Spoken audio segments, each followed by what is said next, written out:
most 90s Oh, wait. Superboy. I love the cover and that it's about 90s Superboy and not T-shirt Superboy. How do you not love T-shirt Superboy?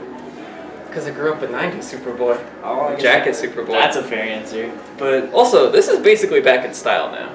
So they should really, like, get rid of the current Superboy, whatever that is. okay, the current Superboy is kind of unfortunate.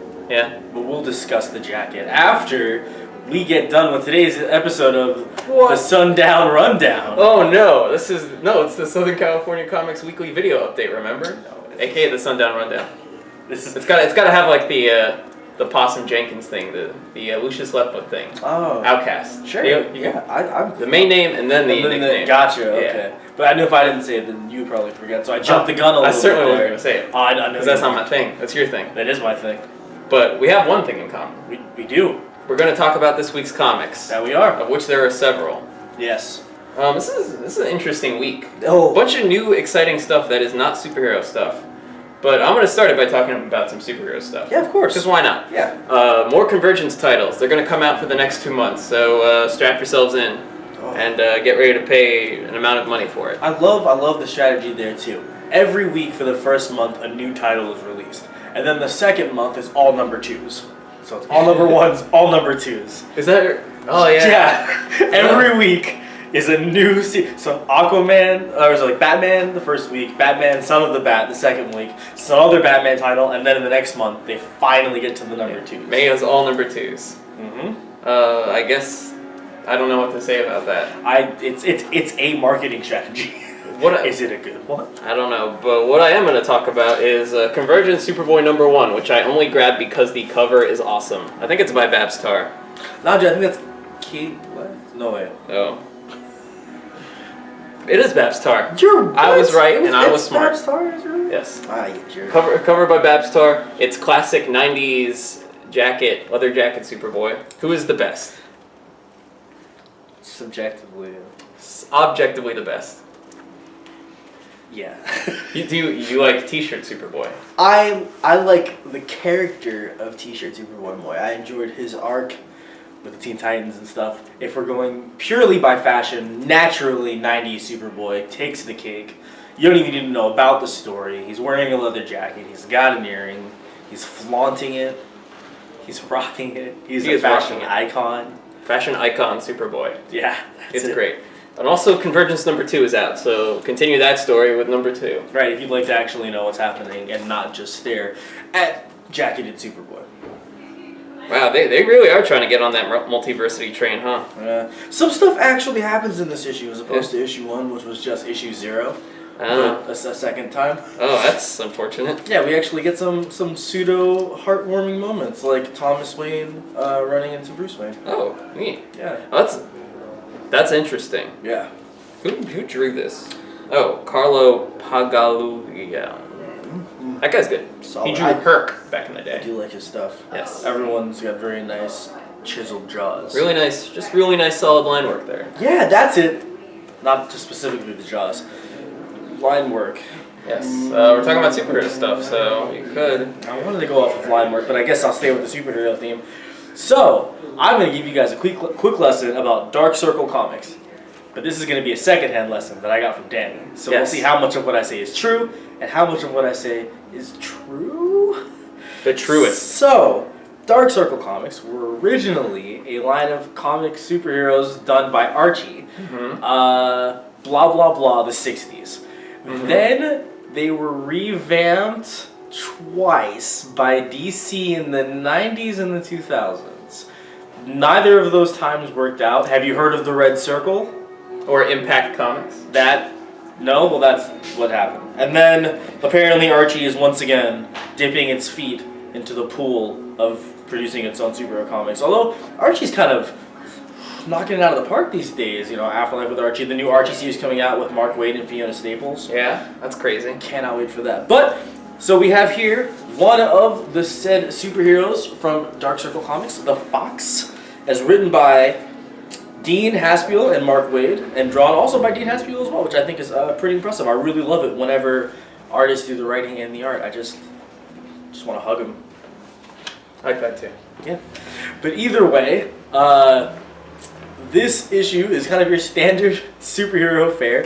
The Fox has been out of, the groove for a couple of years. Getting his groove back? Yeah, exactly. And he finds himself, he just has the suit on and danger strikes, as is, want to happen when you wear a costume out in regular everyday life. I mean, you can't go wrong with this. Mark Waid, great superhero writer. Oh, yeah. Haspiel, great artist. Oh, yeah. I mean, just balls to the wall, fantastic. If you're into Daredevil, you'll probably like this. Yeah. That was also a segue into a later section, but we'll get back to that. No. What do you mean? Capture Creatures is out. This is number 3. It's from Boom Studios, and it's by the writer-artist team of Becky and Frank. They're awesome. They make really cute stuff, and this is like a Pokemon type thing, which is all I need to tell you. Pokemon, it's great. It is basically Pokemon. It is super adorable. It is really cute. But it's also a fun adventure thing. God, the art is so good. Yeah, all ages really. Anyone can read this, pick it up, have a fun time. Speaking of fun, what's more fun than Ghosts? Don't answer that question. Oh. Ghosted came out this week, and if you've been reading Birthright, if you've been reading Nailbiter, if you've been reading RoboCop, all the same writer. Oh. Joshua Williams. Son of William. Son of William, son of Joshua. Yes, it's a great title. I actually got into the series recently because I had it described to me as, at least the first arc, an Ocean's 11 meets Ghostbusters, like possession type story. And the first arc is surprisingly akin to that. It's actually a very astute observation. I was surprised. There are very few things that can live up to that. Yeah. Now it's more examining the main character's general life of being awful and wanting to not have to deal with things anymore, but having to deal with them. He's a great anti-hero. I love this series so much. If you like supernatural stuff, magic, ghosts, this is just, you can't go wrong. Like I said, Joshua Williamson, just a phenomenal writer. He gets his characters so well, and the art for this issue is done by Vladimir Kristik-Lassi, and it's, I think, you know what, all the stuff we're reviewing this week, the art, look at that. It's just, it's so clean. It's so nice. It's so nice. What else is nice?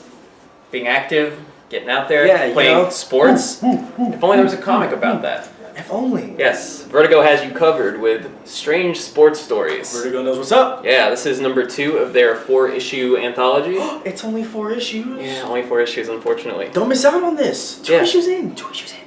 Anthologies are great because if you get tired of a story, flip forward a few pages and the art completely changes. Love anthologies. Like, this one's a really fun one. I don't remember who did it, but it's got really nice pink colors in it. The last story is drawn by, I don't know. Oh, Ron Wimberly, who is amazing. Ron Wimberly. Wow, that is hard. Yeah. Wimberly. Yes, Prince Ron of Cats, Wimberly. She-Hulk, great artist. And yeah, that's great. I just imagine Ron Yes. Wimberly in a cat costume. If you're into sports, check it out. If you're not into sports, check it out anyway because it's a cool comic, obviously. That's a cool cover, obviously. Yeah.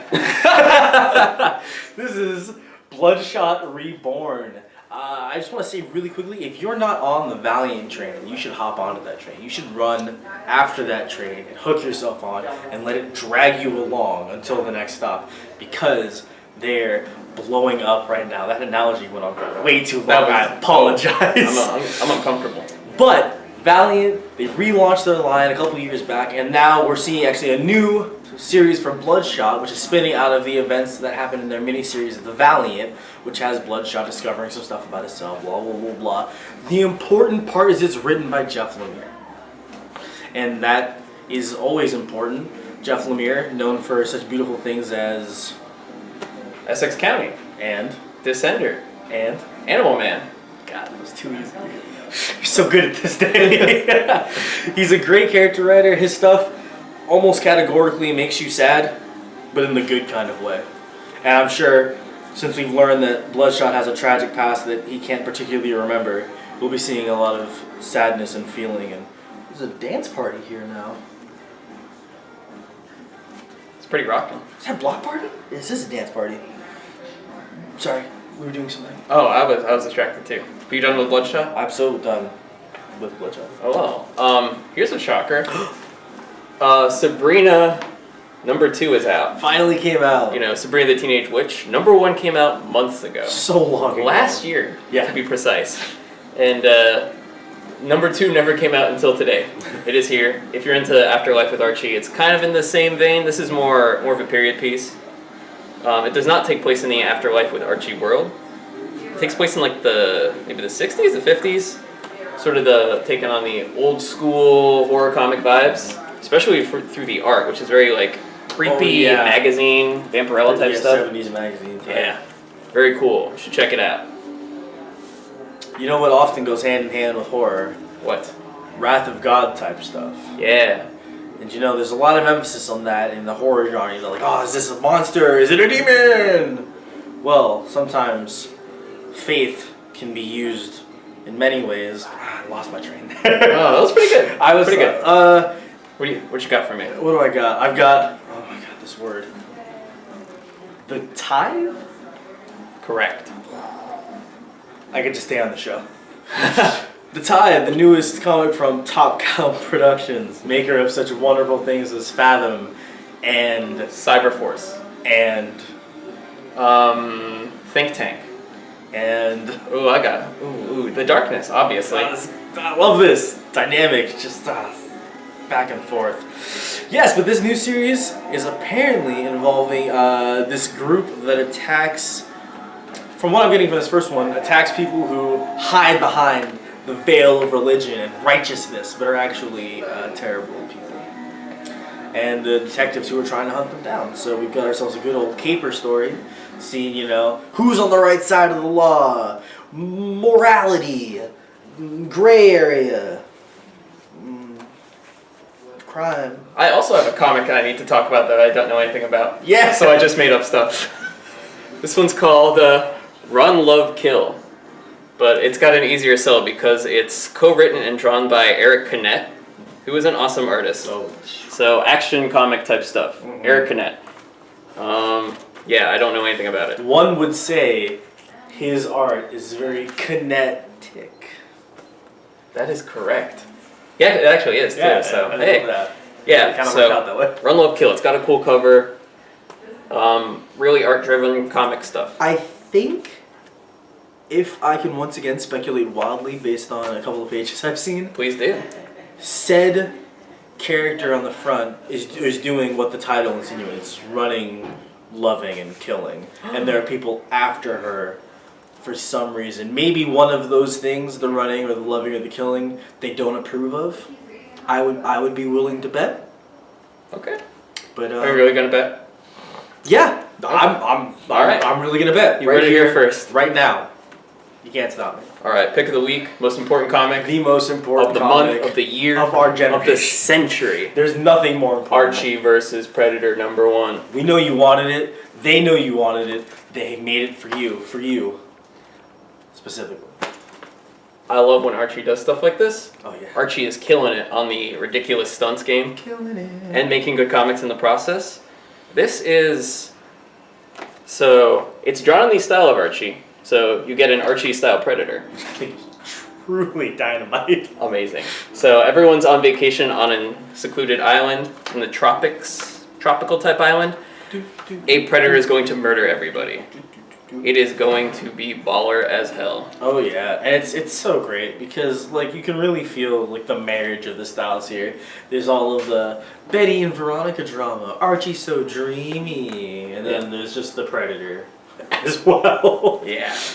And it's going all in. Like I read a preview of this. I got a preview copy, and people get cold murdered in this. It's dope. That's so great. I don't know if anything ever will be able to capture the just sheer magic of what comics can be. I don't think so either. What other medium are you gonna see Archie and the Predator teaming up, fighting against each other, whatever it may be? Only if you make like a fan cut of like Predator 2 and like that Archie like back to Riverdale thing. Oh yeah, I guess you could do that. But it would be bad. But this is good. We don't want to see that. Yeah, I changed my mind. that's all I got. That's all.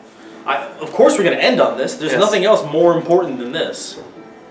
Well, at least in the comics. Well, no, of course. Sorry. Let's let's throw it over to our buddy Adrian. He's going to talk about something in the I don't want to say TV. We got a man on the street. He's got some important stuff to tell you. Yes. He's a real person, unlike us. We're just robots. Yeah, we're going to cut to him right now. Stay right there, guys. What? I want to get this on video. We're being invaded. Oh, yeah. Oh, snap. Can we all fit in a real here? human being. Look. I, How you guys doing? hey, I'm Adrian. Adrian. Welcome. I've done this before with Danny in the past, I think 2 or 3 times. It was about a year ago. Right on. It's good to be here again Hey. with Rob. He's replaced Matt. He's doing a great job. I mean, New Matt. you know, I love this. How old are you? 24. 24. I'm trying to think where I was 24 years ago because we kind of look alike a little bit. We do. Yeah. You came up to me and you're all, hey, Robbie, and I was like, future me. What do I do? Oh man. That's amazing. I'm trying to think of where I was, man. You said you're from Oceanside? Yeah. I've been in the Navy a long time. See? Okay, excuse me. So, it's good to be back here today. I've been speaking with Jamie, and he wants to kind of do something a little more like a man on the streets. I want to do something like a pop culture report and relate it all back to comic books. Oh, yeah. So, what's been new that's going on in pop culture industry, being internet, streaming, movies, television series? The latest thing that's came out, April 10th, Friday, Netflix, Marvel teamed up and they released the Daredevil series. So, I might not look it, but I'm a pretty old guy. You don't? 42. So, at 42, I've literally been reading Daredevil since I was 12. So, that's almost 30 years. Longer So than I've been alive. that's going back into the end stages of the Frank Miller Daredevil series, which is the iconic run of Daredevil.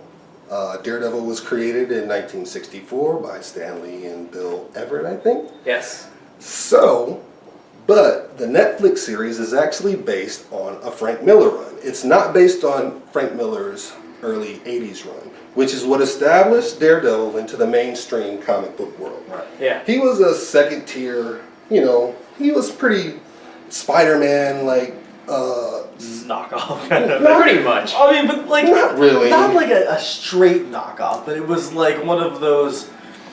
I almost want to say like a foil to Spider-Man, where it was kind of like a. He's like acrobatic, jumps Yeah, around. I always Shares some of the same villains. I always did. Even back then. I mean, he had some campy stuff. He had some campy villains, but Frank Miller in the 80s established him as a serious crime noir hero.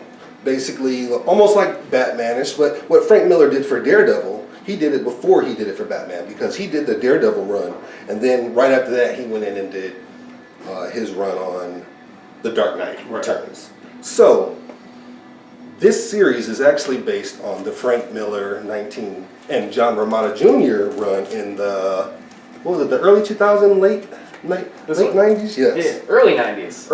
It's got to be something mid-90s. So, that's what the series is based on. And if you have watched the series, like I think I'm on the 7th episode for the second time, because I've already binge-watched the first 13. Nice. Which is amazing. I'm not going to give any spoilers away, but as a reader and a person who has intimate knowledge of the character, they hit all the key points that a fan of the comic, and even as someone who has never been familiar with the character, can be interested in, because they filmed it as a crime noir. Right. It's hard to say that, crime noir. Noir. It's kind of like, but it's awesome. And the series, we like to show panels. It's beautifully done by John Romita Jr. This is Romita Jr. at his finest. At his finest. So if you open up the front panel, you could see, if you've watched the Netflix series, that this is the Man in Black, and it's based off of the costume that he originally wears in the Netflix series and everything like that. And it gives an intimate portrayal of how Matt Murdock got his powers from Kid, how he used his powers, how he used his power set,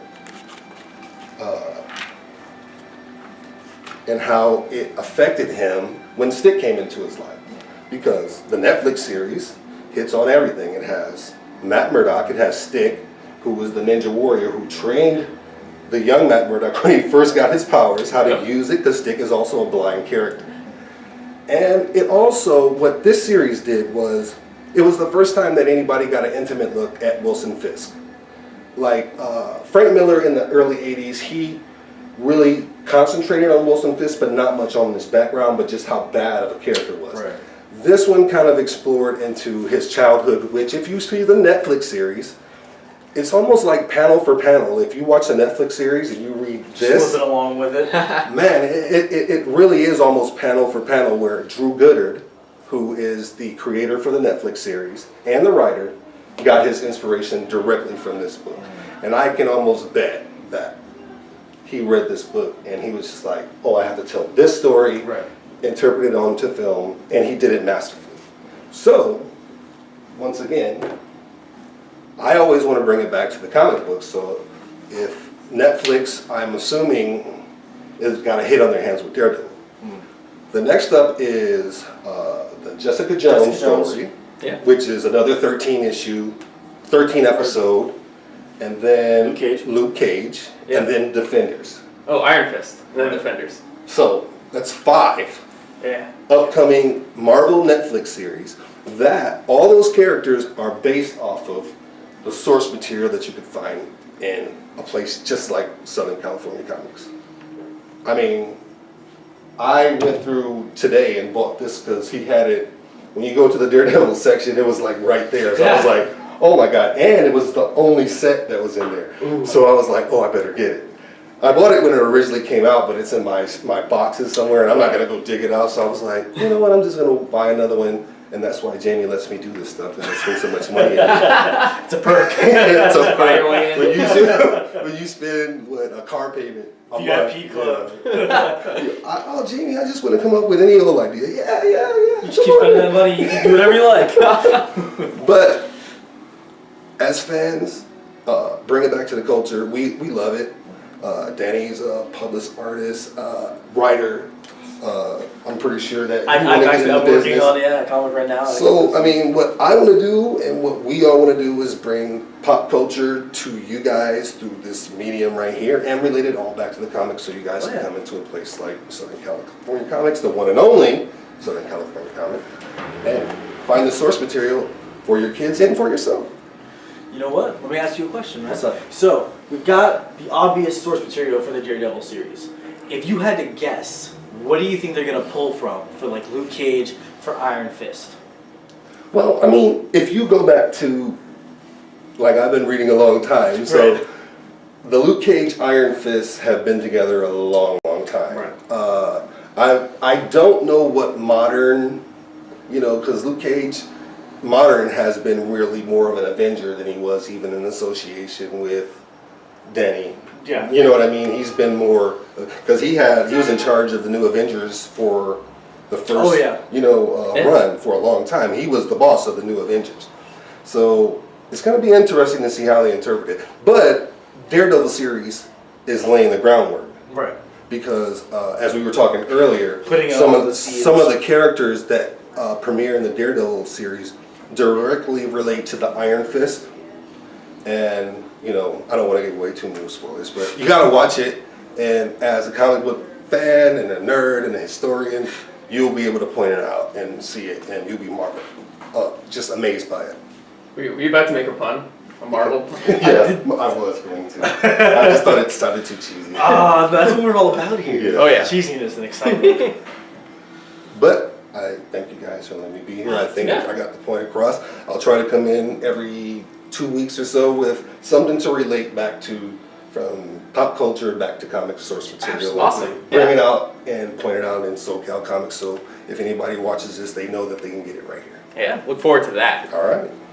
I think we're done for the week. Yeah. All right. So 24 years ago, or since I done it.